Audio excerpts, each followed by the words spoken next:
Bersatulah Indonesia, jangan pernah terpecah belah.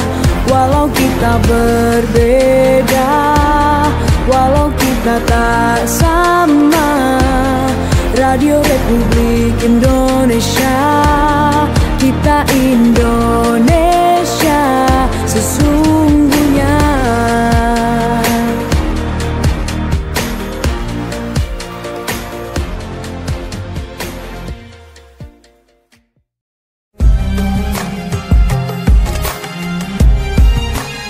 Mutiara Pagi Pro 1.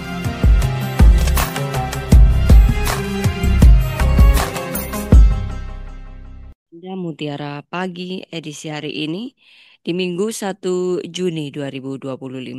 Seperti biasa saya akan ngobrol bersama salah satu narasumber kita, yakni pengurus LTMNU, Kiai M. Sukran Hamidi. Assalamualaikum, Kiai. Waalaikumsalam, Mbak. Ya, kabar baik hari ini? Alhamdulillah baik-baik. Mbak Gita sendiri gimana, baik? Alhamdulillah, saya juga dalam keadaan baik. Semoga teman-teman di rumah juga dalam keadaan baik dan sehat untuk mendengarkan Mutiara Pagi hari ini. Amin, insyaallah. Kita akan membahas mengenai ibadah dan kesalehan sosial nih, pendengar. Kita juga nanti akan undang Anda ya selepas mukadimah dari Ustadz dari Kiai Sukron di 3 jalur telepon, tepatnya di 081133451101 atau 665 396 662 317, kode area 0328. Nah, kalau bicara mengenai ibadah dan kesalehan sosial, ini kaitannya sangat erat begitu ya. Dan ibadah seperti apa yang menjadi penentu kesalehan sosial seseorang? Kita akan tahu ya dari mukadimah dari penghantar yang akan langsung kita dengarkan bersama-sama bersama Kiai Sukron. Silakan, Kiai. Baik. Assalamualaikum warahmatullahi wabarakatuh. Waalaikumsalam warahmatullahi Bismillahirrahmanirrahim. Bismillahirrahmanirrahim. La yusrikul khaira illallah. Bismillahirrahmanirrahim. La yusrikus su'a illallah. Bismillahirrahmanirrahim. Ma kana min ni'matin faminallah. Bismillahirrahmanirrahim. La haula wa la quwwata illa billah. Alhamdulillahil qail fi kitabihil karim. Wa ma khalaqtul jinna wal insa illa liya'budun. Al-ayah sadaqallahul azim. Para pendengar Pro 1 RRI Sumeneb, para pemirsa RRI Net yang berbahagia, alhamdulillahirabbil alamin, pada pagi hari ini kita kembali dibangunkan oleh Allah dari mati sementara kita, yakni tidur, yang tentu semua ini adalah bentuk kasih sayang Allah kepada kita semua untuk bagaimana kita tetap diberikan kesempatan beribadah, ta'abbud kepada Allah Subhanahu wa taala, yang tentu semua itu harus kita syukuri bersama. Sebelum saya lanjutkan apa yang harus saya sampaikan di mukadimah ini, pertama Mbak Gita saya ucapkan selamat hari lahir Pancasila, dan hari ini bertepatan dengan 1 Juni, di mana Pancasila merupakan satu spiritualitas unik yang dimiliki bangsa Indonesia, yang itu kemudian bisa membangkitkan semangat dan mengayomi perbedaan yang cukup banyak di Indonesia ini. Baik, para pendengar sekalian yang berbahagia, kita sebagai muslim yang sejati dan mukmin yang kamil tentu harus terus mengoreksi diri, memahami apa yang menjadi orientasi hidup kita, apa yang menjadi tujuan hidup kita sebagai manusia, agar kemudian hidup kita selamat di dunia dan di akhirat. Tentu kita harus terus berupaya bagaimana mencocokkan atau mengikuti irama dari Sang Pencipta, yakni Allah Subhanahu wa taala. Allah Subhanahu wa taala berfirman dalam salah satu ayat dalam Al-Qur'an, yakni Quran surat Az-Zariyat ayat 56, "Wa ma khalaqtul jinna wal insa illa liya'budun." Bahwa sejatinya Allah Subhanahu wa taala tidak menciptakan kita manusia dan jin illa liya'budun, kecuali untuk menyembah kepada Allah Subhanahu wa taala.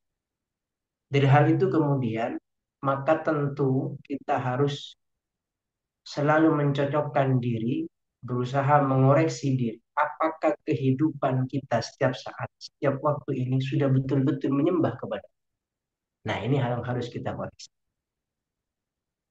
Menyembah kepada Allah di sini dalam bahasa fikih disebut dengan ibadah. Lalu bagaimana kemudian kita, kualitas penyembahan kita, apakah kemudian kita menyembah kepada Allah sebatas terhadap melalui fasilitas sholat, zakat, puasa, atau haji? Tentu tidak. Karena kalau ibadah kita hanya sebatas kepada ibadah yang disebutkan barusan, kepada sholat, zakat, haji, itu akan menjadi ibadah temporal buat kita. Menjadi ibadah, kalau sholat ya kita cukup 5 kali dalam sehari. Kalau puasa kita hanya 1 bulan dalam 1 tahun. Kalau haji 1 tahun 1 kali, itu bagi yang beruntung. Atau bisa-bisa seumur hidup. Maka demikian penting kita ketahui bersama bahwa ibadah yang kita lakukan sebagai penghambaan ta'abbud kita kepada Allah Subhanahu wa taala secara garis besar dibagi menjadi dua. Ada ibadah mahdhah, yakni ibadah khusus sambungan kita hanya kepada Allah Subhanahu wa taala, dan ibadah ghairu mahdhah. Ibadah ghairu mahdhah inilah ibadah-ibadah yang secara tidak langsung berhubungan dengan Allah, tetapi siokianya adalah bentuk ibadah. Oleh sebab itu, hadirin para pemirsa yang berbahagia, pada kesempatan kali ini saya mencoba menyambungkan dan elaborasi dua jenis ibadah ini. Kalau kita ingin betul-betul menjadi hamba Allah yang sejati, menjadi muslim yang sejati, mukmin yang kamil, maka tentu tidak sempit memaknai ibadah hanya sebatas ritual atau hubungan kita, koneksi kita dengan Allah Subhanahu wa taala. Karena Islam adalah agama yang sempurna, mengatur bagaimana hubungan kita hablum minallah kepada kita dengan sesama, dan bagaimana juga hablum minal alam, relasi kita dengan lingkungan.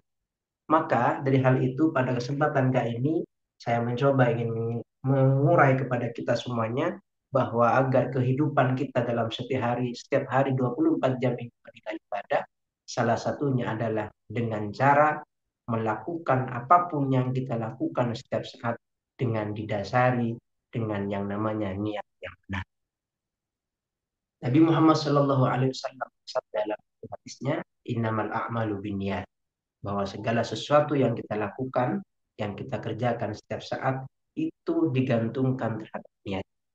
Dengan niat yang benar, dengan kita menjadikan niat sebagai pancang tujuan kita, dasar dari setiap apa yang kita lakukan, maka kita bisa kemudian memetik hikmah, memetik poin, mendapatkan pahala dari setiap kita yang lakukan, sekalipun itu bukan sholat, sekalipun itu bukan zakat, sekalipun itu bukan hubungan langsung kepada Allah.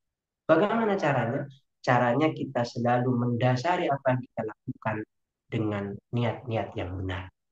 Karena Mbak Gita dan para pemirsa yang berbahagia, ada beberapa hal, ada beberapa kegiatan, ada beberapa aktivitas yang itu seakan-akan dalam kacamata, dalam pandangan mata kasar kita itu adalah ibadah dunia, adalah aktivitas dunia.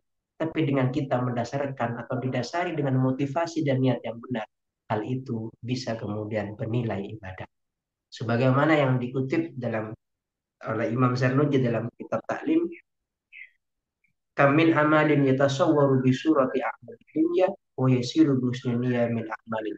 Betapa banyak amalan yang tampaknya bentuknya secara kasat mata itu adalah aktivitas dunia, tetapi menjadi bernilai akhirat, bisa menjadi bernilai ibadah di hadapan Allah dengan cara kita meniati dengan benar. Contoh, para istri di rumah menanak di dapur. Kalau kita niati dengan benar, itu bukan hanya sebatas aktivitas dunia, bukan hanya untuk kepentingan makan, tetapi kita niati, misalkan salah satunya kita niati ini bentuk bakti saya kepada suami, biar suami saya bisa sehat dan kuat, bisa beribadah, bisa mencari nafkah dengan benar, maka ini juga bagian dari ibadah. Dan juga aktivitas-aktivitas lain, kita mencari kerja, kita niati bahwa seorang suami mencari kerja, kita niati sebagai kewajiban kita sebagai suami untuk mencukupi nafkah kepada para istri dan orang dalam tanggungan kita, sebagai orang tua yang sudah renta, yang tak bisa menghasilkan apa-apa, anak-anak kita niati untuk itu. maka itu benar ibadah. Tetapi juga kelanjutan dari ibarah ini mengatakan min amalin yatasawwaru bi surati a'malil akhirah summa yasiru min a'malid dunya bisu'in. Ada betapa banyak aktivitas yang siokianya tampak ke mata kita adalah kegiatan-kegiatan yang berbau akhirat, kegiatan-kegiatan yang berbau agama, tapi karena tidak didasari dengan niat yang benar, maka hal itu hanya menjadi aktivitas dunia dan sama sekali tidak mendapatkan poin di dalam kitab atau dalam kitab amal manusia.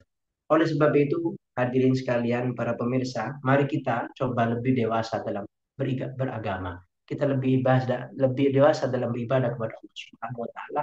Jangan sampai kemudian kita fokus hanya kepada ibadah-ibadah mahdhah saja, ibadah-ibadah saya hubungan saja kepada Allah. Karena ternyata kalau kita ingin mengulik lebih dalam, kita lebih meneliti lebih dalam ibadah-ibadah yang kita lakukan, kalau hanya sebatas ibadah ritual, hanya hubungan kita kepada Allah, ternyata nilainya tidak sebesar dengan ibadah sosial yang bisa kita lakukan. Dalam hal ini mungkin kita perlu menyimak satu kisah. Yang kisah ini dikisahkan di dalam kitab Mukasyafatul Qulub, yakni ada seorang yang bernama Abu bin Hisam. Abu bin Hisam ini, para pemirsa yang berbahagia, para pendengar, adalah seorang ahli tahajud. Dikatakan bahwa beliau tidak pernah pot atau tidak pernah bolong dalam mengerjakan tahajud setiap malam. Sampai dalam kurun waktu 20 tahun, Imam Abu bin Hisham ini tidak pernah putus dalam beribadah. Yakni ibadah tahajud, di mana kita tahu semua bahwa ibadah tahajud adalah ibadah yang sangat spesial, yang hanya diberikan kesempatan untuk beribadah dalam kesunyian malam itu oleh Allah dan orang-orang yang dipilih. Bukan karena sholatnya yang susah kalau saja, tetapi bagaimana kita bisa bangun di 3 malam takarrub kepada Allah ini yang susah. Apa yang terjadi para pendengar sekalian? Imam Abu bin Hisham ini ternyata suatu malam ketika hendak keluar rumah, ketika hendak mengambil wudhu ke sumur, beliau kemudian ketemu dengan sosok misterius, dalam arti sosok yang tidak ia kenal. Hingga kemudian bertanya, di kesunyian malam tentu kita kaget ketemu dengan orang baru yang tidak pernah kita kenal, tidak kita pernah kenal. Kemudian bertanya, man anta, siapa engkau? Wahai seseorang, siapa engkau? Ternyata orang yang ditanya itu menjawab, saya adalah malaikat. Malaikat yang diutus oleh Allah untuk mencatat amal kebaikan manusia. Dan yang kelak manusia yang dicatat dalam buku amal, dalam catatan amal ini akan menjadi penghuni surga. Kemudian Abu bin Hisham bertanya, apa yang kau bawa kok buku tebal itu? Inilah buku amal, mana saya mencatat nama-nama manusia yang dimaksudkan tadi itu. Abu bin Hisham dengan percaya diri mengatakan, silahkan coba mohon malaikat cek nama, apakah di situ ada nama saya? Ada nama saya Abu bin Hisham. Ternyata setelah dicek, para hadirin sekalian, para pemirsa, dicek dibolak-balik lembaran yang banyak itu, kemudian nama Abu bin Hisham ketemu. Kenapa tidak ketemu? Kemudian sampaikan, wahai Abu bin Hisham, ternyata di sini tidak termaktub nama panjenengan, tidak ada nama.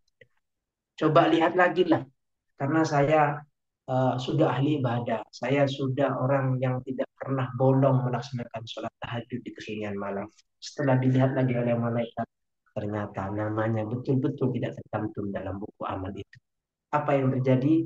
Kemudian malaikat tersebut mengatakan, wahai Abu bin Hisham, saya bukan tidak tahu bahwa engkau suka beribadah, bahwa engkau suka bangun malam, bahwa engkau suka melaksanakan ibadah-ibadah lainnya.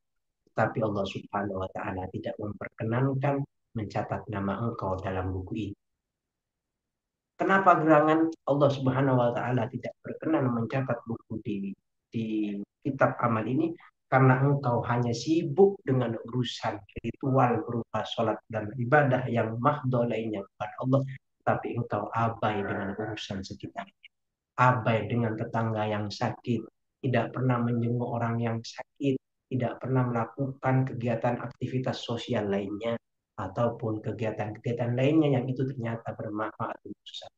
Dari hal ini, para hadirin pendengar sekalian, dapat kita simpulkan bahwa sejatinya kesolehan pribadi kita tidak cukup untuk kemudian kita menjadi hamba Allah yang sejati tanpa dibarengi dengan kesalehan-kesalehan sosial lainnya. Maka dari hal itu, kalau boleh saya simpulkan bahwa ibadah sejatinya bukan sebatas relasi seorang hamba dengan Tuhannya, melainkan bagaimana kita bersikap terhadap sama dan lingkungan sekitarnya. Itu mungkin mukadimah yang bisa saya sampaikan, Mbak Ida. Semoga dapat dari mukadimah ini kita bisa mengedukkan dalam sesi berikutnya. Terima kasih. Baik. Oke, saya undang Anda pendengar, silakan yang ingin bergabung di 665396, 662317 kode area 0328 atau 081133450101. Saya undang Anda hari ini ya, waktu kita masih panjang mendengar untuk berdialog, untuk ngobrol langsung bersama Kiai Supron Hamidi. Dan tadi sudah dijelaskan bahwa ibadah itu tidak hanya dalam lingkup bagaimana penghambaan kita begitu ya, Kiai ya, kepada Allah saja, tetapi banyak begitu ya. Kita berangkat ke kantor untuk bekerja lillahi ta'ala juga ibadah begitu ya, ya. Insya Allah, insya Allah. Nah, tadi kita diingatkan juga bahwa apa-apa dari niat itu penting begitu kayak ya. Kalaupun kita niatan niatan baik, tetapi ternyata kita tidak sempat melakukannya. Ini bernilai ibadah juga ya kayak ya. Nilai ibadah itu menunjukkan eh, luar biasa kasih sayang Allah terhadap kita. Kita tidak mengerjakannya pun kita hanya apa kalau Maduranya katanya kretek ya ya. Kita hanya batin itu ternyata kita sudah dihitung ibadah, sudah dihitung pahalanya. Nah, kemudian ya sering kali gitu ya kita terjebak di beberapa fenomena hidup kita ketika memang kalau kita berbicara apa ya kalau kita berbicara keberuntungan gitu ya kadang kita sedang beruntung kita tidak beruntung. Nah, ini salah satunya ketika kita niatan baik, Kay. Ketika kita niatan baik ternyata qadarullah Allah menakdirkan kita tidak melakukan hal tersebut. Tapi ketika kita niatan jahat, kita niatan tidak baik, kemudian kita justru berhasil melakukannya. Nah, ini konsepnya seperti apa, Kiai? Ketika justru hal yang jahat yang dengan gampang kita lakukan, hal yang baik niatannya justru kita tidak sempat melakukannya. Seperti apa konsep pikiran begitu dari controlling kita dan ini kaitannya juga eh, eh, bagaimana apa ya rangkaian kisah dari hidup kita. Kenapa justru yang seperti ini yang terjadi gitu? Baik, terima kasih Mbak Gita. Pertama saya komentari masalahnya. Ketika kita oleh Allah Subhanahu wa taala dibesitkan atau terbesit dalam hati kita Mm-mm, nih, mm. baik. Itu perlu kita syukuri. Kenapa? Karena berarti dalam hidup, dalam badan kita, dalam diri kita, dalam hati kita itu masih hati yang bersih, hati yang baik, sehingga terlalu menerima pancaran cahaya dari Allah Subhanahu wa taala. Sehingga kemudian dengan demikian selalu ada niat-niat baik. Niat ini sebagaimana Mbak kita sampaikan barusan, tidak usah kita implementasikan berupa aksi nyata. Sebatas sudah berniat, muncul azam, muncul niat dalam diri kita saja, itu sudah sangat luar biasa. Makanya kemudian ada satu statement menarik bahwa niatul mukmin khair min amal. Niatnya seorang orang mukmin untuk berbuat baik itu lebih baik ketimbang pekerjaan atau amal itu sendiri. Kenapa? Karena dengan niat ini kita kemudian akan termotivasi untuk bisa berbuat lebih baik, bisa berbuat kebaikan. Persoalan ternyata ketika kita menginginkan sesuatu kebaikan, tapi ternyata Allah Subhanahu wa taala belum menakdirkan, maka sebenarnya dengan niat itu saja cukup. Dengan niat itu saja sudah luar biasa. Karena betapa banyak manusia yang dalam hatinya sama sekali tidak terbesit untuk berbuat kebaikan. Oleh sebab itu hadirin para pemirsa bahagia bagi kita yang sudah senantiasa oleh Allah diberikan kesempatan untuk berniat melakukan kebaikan. Saya ingin bersedekah, ternyata Allah belum memampukan kita. Saya ingin sholat malam, ternyata Allah belum membangunkan kita.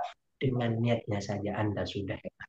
Dengan niatnya saja Anda sudah luar biasa. tinggal setahap lagi nanti Allah Subhanahu wa taala pasti menakdirkan kebaikan itu dengan catatan hati kita, niat kita betul-betul lillahi taala, bukan modus, bukan kemudian hanya PHP kepada malaikat, sehingga kemudian kalau kita hanya ber-PHP kepada malaikat, memberi pengharapan kepada malaikat, itu tak akan pernah dipertemukan dengan kebaikan yang kita niati oleh Allah Subhanahu wa taala.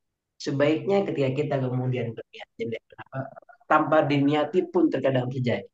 Makanya ada kata-kata Bang Nabi dulu di acara televisi itu, kriminalitas itu datang tanpa niat, tapi karena kesempatan yang ada. Baik, dari hal itu Mbak kita, maka tentu kalau kita ingin tidak terjerumus kepada hal-hal yang itu tidak baik atau bermaksud kepada Allah, hindarilah, jauhilah kesempatan tersebut, sehingga kemudian dalam pikiran kita tidak ada terbesit niat jelek apapun. Itu mungkin Mbak perlu saya respon dari apa yang Mbak kita sampaikan. Baik, karena walaupun kita berpikir ini ya, Ustadz ya, kenapa kalau niatan jelek justru terjadi, justru baik tidak terjadi. Barangkali apa-apa yang menjadi buruk awalnya justru kita bisa menerima hikmahnya nanti akhirnya gitu ya. Tidak mungkin apa yang ditakdirkan terjadi buruk sama kita itu nggak baik ya Ustadz ya untuk kita ya kayak ya. Betul. Jadi terkadang kita terlalu memvonis diri, Ya, kemudian bilang bahwa Allah lupa, bersuudzon kepada Allah, Allah tidak baik. Padahal di balik semua itu ternyata ada hikmah. Di balik semua itu ada kebesaran Allah yang ingin Allah tampakkan kepada kita. mm, Kalau saya boleh berkisah kita terkait hal ini, suatu waktu beberapa tahun yang lalu ketika kakek saya mau pergi umroh, mm, malang menimpa kakek saya. Kakek saya tertinggal dari 200 jemaah umroh yang lainnya di Bandara Udara eh, Juanda, Surabaya. Hanya karena ada ketidaksinkronan data, ada apa, paspornya tertukar, sehingga mm. kemudian tiket dan nama paspor itu berbeda. Akhirnya kemudian kakek saya, qadarullah, sama Allah dibikin terlambat Oke. untuk berangkat dengan jemaah. Tapi apa yang terjadi ternyata? Kakek saya oleh Allah ditakdirkan sampai lebih awal daripada rombongan yang lain, ketimbang ke rombongan yang lain, sampai di Madinah lebih awal ketimbang yang lain. Kok bisa? Karena ternyata rombongan yang berangkat pertama yang terbang kurang lebih jam 9 itu, sementara kakek saya yang terbang sekitar jam 12 itu, ternyata pesawat pertama ketika sampai di Jakarta dari Surabaya, di atas langit-langit Jakarta, kemudian balik arah dan apa namanya turun dengan mendadak di Jakarta karena ada salah satu jamaah yang meninggal. Sehingga kemudian di situ kemudian ini kisah nyata. Saya tidak mengarang dan mengambil di film, tidak. Sehingga kemudian dari situ butuh waktu tidak sedikit untuk mengurus jenazah dan melimpahkan kepada orang yang ada di bandara tersebut kepada pihak berwenang, sehingga kemudian di situ terpaut agak lama, dan tujuan dari rombongan yang pertama itu adalah ke Jeddah, ke Bandara King Abdul Aziz. Ternyata yang kakek saya sama pihak travel dibelikan tiket langsung ke Madinah. Maka secara otomatis kakek saya sampai lebih dulu ke Madinah, sehingga teman-temannya ketika sampai di tempat atau tempat transit di hotel Madinah itu semuanya kebingungan. Sampian nampak-nampak, mak dopak gak ada, cek gelak sampian jejer. Nah, ini kisah yang mungkin kita bisa petik pada kita hadirin semuanya, bahwasanya di balik semua yang terjadi, sekalipun itu belum sesuai dengan harapan kita, maka jangan sampai kemudian kita bersuudzon kepada Allah, karena di balik semua yang terjadi itulah yang terbaik. Mm. Iya, ini menarik sekali yang dikisahkan oleh Kiai tadi ya, bahwa ternyata memang Allah mau sampaikan duluan gitu ya. Betul. Heeh. Kalau awalnya dipikir mungkin ada sedikit kejengkelan gitu ya, kayak ya, aduh kenapa kok pasportnya nggak sinkron datanya. Ternyata justru endingnya happy ending katanya tadi kalau orang sekarang itu bilang ya. Iya, Mbak. Nah ini pemahaman seperti ini Kiai mungkin kita butuh proses ya, karena Betul. selalu justifikasi ketika misalnya hal buruk terjadi pada kita, yang tidak kita kehendaki, selalu kita mengutuk diri kita sendiri, mengutuk takdir kita. Ini tipsnya supaya kita ketika hal buruk terjadi pada kita, menimpa kita, kita langsung berpikiran husnuzon. Ini seperti apa caranya, tipsnya, kiatnya seperti apa, Kiai? Ya, itu butuh latihan panjang, Mbak. Butuh. Kalau hati kita sudah terbiasa dan bahkan berkeyakinan bahwa Mm-mm. Allah satu-satunya dalang yang menentukan jalannya wayang, semua hidup selesai. Tak akan pernah ada kesedihan dalam hati kita. Mm.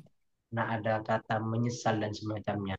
Karena kita kalau betul-betul yakin, kita kalau betul-betul memiliki keimanan yang mantap, pasti yakin, seyakin-yakinnya bahwa setiap di balik yang terjadi di bumi ini adalah atas pengetahuan Allah Subhanahu wa Ta'ala. Dan Mm. Allah apa namanya, Allah itu laisa bizzallamin lil abid. Allah tidak akan pernah apa ya, zalim aja kepada hamba-hambanya, tidak akan seperti itu. Ini Mbak kita mungkin saya boleh nambah materi ya kan tadi Monggo, silakan. Iya. Mm-mm. ini Oke, kita masih punya kisah. waktu. Mm-mm. Nah, sekarang kita musim haji, ada kisah juga tentang jamaah haji yang mungkin ini berkaitan dengan materi kita hari ini, Mm-mm. bahwa ibadah dan kesalehan sosial. Dikisahkan bahwa dulu pada zaman atau musim haji pada masa lampau, ketika jamaah haji sudah selesai melaksanakan rangkaian ibadahnya di tanggal 8 sampai tanggal 13 Dzulhijjah itu, kemudian ada hatif, ada suara misterius, mungkin suara malaikat atau apa dari langit. Ada yang mengatakan bahwasanya ada yang mengatakan bahwa jemaah haji yang berkumpul ribuan di Mekah ini ternyata satu pun nggak ada yang diterima. Ingat Mbak, kita setiap ibadah yang kita lakukan itu ada tiga kemungkinan. Mm. Satu, ibadah kita sah. Dua, ibadah kita batal. Dan yang ketiga, ibadah kita diterima. Setiap ibadah yang sah belum tentu diterima. Setiap ibadah yang terima sudah pasti sah. Nah, pada saat itu kemudian ada suara yang ada di Mekah ini semuanya tidak ada jemaah haji sekarang ada di sini, tidak semuanya tidak diterima. Yang diterima justru si fulan, seseorang yang ternyata kemudian oleh satu orang yang soleh yang ada di Mekah itu kemudian dicari tahu siapa gerangan. Ternyata apa yang terjadi? Ternyata yang terjadi adalah ketika dicari betul-betul memang ada seseorang yang bernama si fulan itu di sebuah daerah jauh di sana yang kemudian dikunjungi oleh orang berdasar.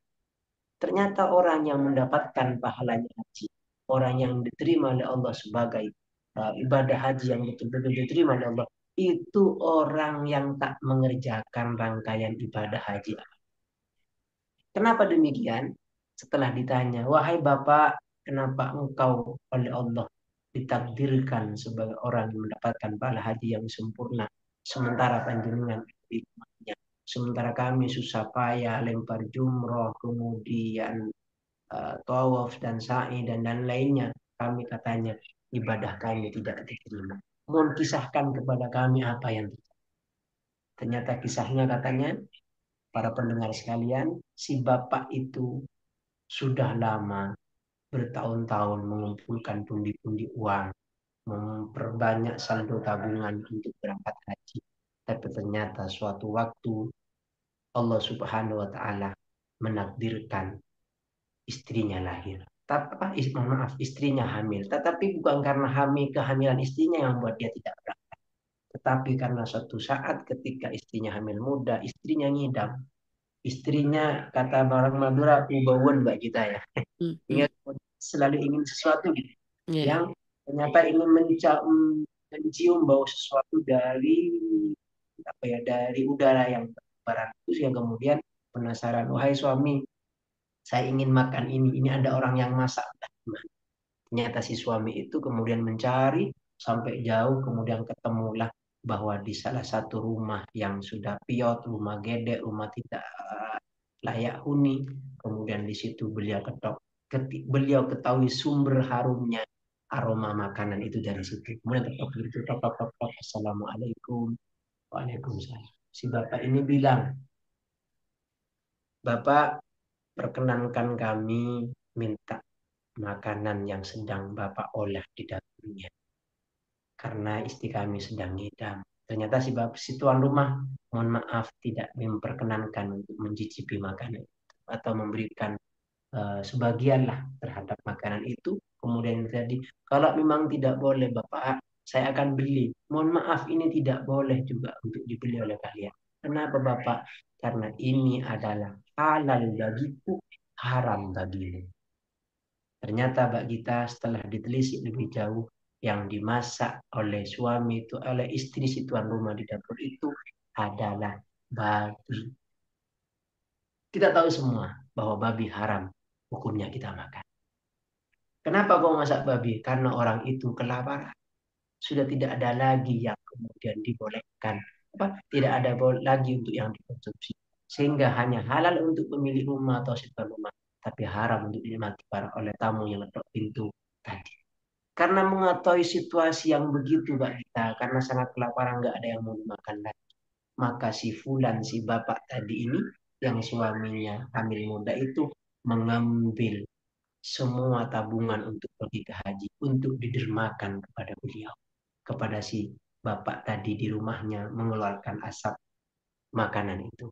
Dari ini kita juga bisa mengambil kesimpulan bahwa ternyata ibadah sosial itu lebih bermanfaat, lebih besar pahalanya, lebih besar maaf poinnya di hadapan Allah Subhanahu. Bahkan kita juga mungkin sudah familiar bahwa ada amalan yang sedikit ternyata poinnya besar di hadapan Allah. Seperti kisah pelacur yang masuk surga hanya karena memberikan minuman kepada anjing yang kehausan. Itu luar biasa kalau kita merefleksikan lagi. Hmm, hmm. Baik, jadi memang bukan hak kita begitu ya untuk menghitung-hitung ibadah yang dilakukan diri kita atau orang lain, walaupun itu tampak begitu ya. Ya, Betul. karena memang keikhlasan hati, bagaimana kita benar-benar penghambaan kita itu yang tahu hanya Allah gitu ya. Betul. Ini menjadi komparasi, menjadi perbandingan begitu bagi kita, eh, kisah Kiai tadi bahwa memang eh, hal yang kecil, tetapi memang ini kaitannya dengan manfaat membantu orang lain ya Kiai ya. Ini justru limpahan pahalanya jauh lebih besar daripada yang jelas-jelas menunaikan ibadah haji, dan itu tadi belum tentu diterima gitu ya kayaknya. Nah, ini menjadi pengingat bagi kita semua bahwa memang apa yang kita lakukan kadang kenapa kebaikan itu eh, eh, sekedar senyuman saja, kita nyapa kepada tetangga begitu ya kayak ya, itu justru bernilai luar biasa ibadahnya. Kita kan tidak pernah tahu kayak ya. Jadi hal kecil, Sedekah katanya Bang. mm-mm, mm-mm. Hal kecil kebaikan apapun itu sebaiknya memang kita lakukan dari bangun tidur gitu ya. Kan makanya ada adabnya. Kalau bangun tidur seperti apa, kemudian berdoanya seperti apa gitu. Ini kalau kita tahu ilmunya gitu, insya Allah enak Bisa gitu ya beribadah hidupnya. dengan Jadi seharian kita itu nggak ngapa-ngapain tapi beribadah gitu ya kayak ya. Walaupun biasa kita hanya mengerjakan ibadah yang wajib saja, tapi apa yang kita lakukan sedikit kecil, gampang dalam hati kita, tapi bisa niatan ibadah ya, bisa dihitung ibadah. iya Nah, Mbak. Betul. ini begitu. Makanya Hmm. ke depan apa namanya ya, merubah mindset kita terkait ibadah dan ta'abbud kita kepada Allah. Jangan misalnya terjebak kepada formalisme beragama. Jadi keberagamaan kita tidak diukur seberapa lama kita duduk di masjid, seberapa lama kita puasa sunnah, tetapi juga diukur dengan seberapa peduli dan kepekaan kita kepada sekitar. Sampai-sampai Allah Subhanahu wa taala menggantungkan pertolongannya, maunahnya kepada hambanya. Digantungkan juga sejauh mana dia membantu saudara. Dalam suatu hadis dikatakan, wallahu fi aunil abdi, maka al abdu fi auni akhi. Allah Subhanahu wa taala akan senantiasa menolong kita. Senyampang atau selagi kita masih membantu. Artinya, mari sekali lagi saya ajak kita semua jangan terlalu terjebak pada formalisme beragama. Karena sebenarnya keberagamaan kita itu sangat luas. Justru yang terpenting sekarang adalah bagaimana kita bisa mengimplementasikan ibadah yang kita lakukan dalam kehidupan kita, dalam setiap aktivitas kita. Seperti contoh sederhana yang saya sampaikan barusan, kita bermuka ceria saja, senyum saja, sudah luar biasa. Apa artinya ahli tahajud? Apa artinya orang yang setiap tahun atau bahkan setiap bulan mengerjakan ibadah umroh, tapi ternyata kepada sekitarnya kurang baik. Maka di sini kemudian berarti kita sudah terjebak kepada formalisme beragama. Mm, mm. Baik, ini mungkin di sesi lain kita bisa bahas Kiai kalau misalnya ada waktu ya, karena memang kalau bicara formalisme ibadah tadi mungkin ada kaitannya dengan ria, pengen Oh ya, disanjung orang lain begitu ya Kiai ya. bisa. Karena Mm, terkadang kita memaknai ibadahnya hanya sebatas itu. ya, Kita ya. rajin itikaf, Mm, rajin mm, nah, rajin ini. Sehingga kemudian orang itu bacaannya orang itu soleh, orang itu baik, orang ini muluk atau ahli ibadah. Tapi sebenarnya ibadah-ibadah yang lain justru ketinggalan. ya, Padahal kalau kalau kita mau bicara ada beberapa hak muslim yang belum kita mm, lakukan. Habis dikatakan ada 6 itu. mm, Nah, belum kita lakukan. ya, Sehingga kita hanya terjebak di situ. Sudah terlalu pede, sudah terlalu arogan, sudah terlalu membanggakan amal ibadah kita karena tahajud kita tiap malam. Tapi justru di sisi yang lain kita keropos. mm, mm, Ya, sama sisi sosial ini. Dari saking pentingnya sisi sosial, ada ibadah makhluk, ada ibadah wajib yang kita lakukan. Itu bernuansa sosial. Apa itu, Bang? Ada zakat, zakat, ya. Mm, ada kurban. Itu kan untuk ke apa ya, distribusi lah, mm, keadilan ekonomi lah kira-kira demikian. mm, mm. Baik. Itu bukan hanya untuk, kalau haji kan untuk kita sholat, kita puasa, kita berhaji, kita berumroh, apa bak manfaatnya untuk orang lain? Nggak ada, Mm, nggak ada. Tapi kalau kita orang yang peduli, orang yang sering sedekah, itu kemudian akan membuat orang lain bahagia. mm. Orang lain merasakan betapa indahnya Islam, betapa indahnya kebersamaan. Oke, baik. Oke. Ini mengingatkan kita ya, kita diingatkan kembali nih oleh Kiai di pagi hari ini, pendengar, bahwa banyak ibadah yang bisa kita lakukan, tidak eh, dan itu kita tidak perlu muluk-muluk gitu ya Kiai untuk mengejarnya. Tapi kalau memang Allah takdirkan ibadah yang besar seperti haji datang kepada kita pasti datang. Cuman kita prepare-nya ini ya hati kita dulu ya Kiai ya, yang harus kita prepare supaya menjadi lebih baik. Baik, terima kasih Kiai Syukron Hamidi pagi hari ini. Waktu kita terbatas, tapi insya Allah apa yang disampaikan ini juga menjadi amal jariah bagi Kiai. Kita diingatkan di pagi hari ini melalui RRI. Amin insya Allah. Dan semoga kita selalu diberikan rahmat dan hidayah oleh Allah. Amin Allahumma amin. Terima kasih banyak Kiai dan hal poin penting yang kita tangkap dari obrolan kita di Mutiara Pagi hari ini pendengar bahwa tadi Kiai mengatakan em, ini ya niatan itu juga penting. Itu juga sebagian daripada ibadah juga pahala kita dapatkan. Kemudian kita juga tidak bisa menjustifikasi ya Kiai ya ibadah orang lain yang kita lakukan karena semua itu hak Allah untuk menilai keikhlasan kita, kehambaan kita. Baik, terima kasih banyak Kiai Syukran Hamidi. Insya Allah di kesempatan yang lain kita berjumpa lagi di Mutiara Pagi. Insya Allah. Semoga selalu diberikan kesehatan. Selamat berakhir pekan di minggu ini Kiai. Sehat selalu bersama keluarga, bahagia selalu bersama keluarga. Saya Gita Ayu pamit. Terima kasih banyak. Assalamualaikum warahmatullahi wabarakatuh.